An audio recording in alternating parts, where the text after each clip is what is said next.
നടൻ ഉണ്ണി മുകുന്ദൻ തന്റെ മുൻ മാനേജരായിട്ടുള്ള വിപിൻ കുമാറിനെ മർദ്ദിച്ചു എന്ന സംഭവം കഴിഞ്ഞ ദിവസങ്ങളിൽ വലിയ വിവാദമായിരുന്നു.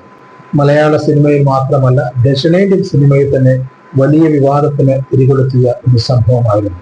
സ്വാഭാവികമായിട്ടും ഈ സംഭവം കേട്ടാൽ ആരും ഞെട്ടിപ്പോയി. കാരണം ഉണ്ണി മുകുന്ദൻ മലയാളികളെ പ്രിയപ്പെട്ട നടനാണ്.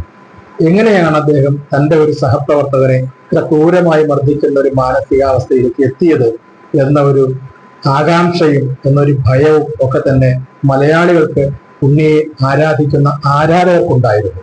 പക്ഷേ ഉണ്ണി മുകുന്ദന്റെ ഈ വിവാദം തിരികൊളുത്തുന്നത്, അല്ലെങ്കിൽ ഈ സംഭവം ചൂണ്ടിക്കാണിക്കുന്നത് ഇന്ന് മലയാള സിനിമ നേരിടുന്ന ഒരു വലിയ മഹാവിപത്തിലേക്കാണ്. കാരണം മറ്റൊന്നുമല്ല, ഇന്ന് മലയാള സിനിമയിലെ മുൻനിര താരങ്ങൾ എല്ലാവരും തന്നെ ഇത്തരം സംഘങ്ങളുടെ തടവറയിലാണ്. സ്വന്തം പോക്കറ്റിൽ കിടക്കുന്ന ഫോൺ അറ്റൻഡ് ചെയ്യാൻ, ഫോണെന്നെടുത്ത് സംസാരിക്കാൻ, ആരോട് സംസാരിക്കണം, എന്ത് സംസാരിക്കണം, എന്ത് ചെയ്യണം, എന്ത് പ്രവൃത്തി ചെയ്യണം, ഏത് സിനിമ കണ്ടെത്തണം എന്നൊക്കെ തന്നെ സ്വതന്ത്രമായ ഒരു കാര്യവും ഇവർക്ക് ചെയ്യാൻ കഴിയില്ല. കഴിഞ്ഞ കുറെ നാളുകളായിട്ട് ഇത്തരത്തിലുള്ള ആൾക്കാരാണ് മലയാളത്തിലെ താരങ്ങളെ നിയന്ത്രിക്കുന്നത്. ഒരു താരത്തിന് പോലും ഒരാളെ കാണാനുള്ള സ്വാതന്ത്ര്യം പോലുമില്ല. ഇവരാണ് തീരുമാനിക്കുന്നത്. ഇവരുടെ കൈയും കാലും പിടിച്ചാൽ മാത്രമേ ഒരു താരത്തെ ഇന്നൊരാൾക്ക് കാണാൻ കഴിയൂ. ധാരാളം സംവിധായകര് വരുന്നു, തിരക്കഥ എഴുതുന്നവർ വരുന്നു, കഴിവുള്ള ഒട്ടേറെ ആർട്ടിസ്റ്റുകൾ സിനിമയിലേക്ക് വരുന്നു. ഇവർക്ക് ആർക്കും തന്നെ ഇത്തരം താരങ്ങളെ കണ്ടെത്തണമെങ്കിൽ ഇവരെ പോലുള്ളവരുടെ കൈയും കാലും പിടിക്കേണ്ടി വരും.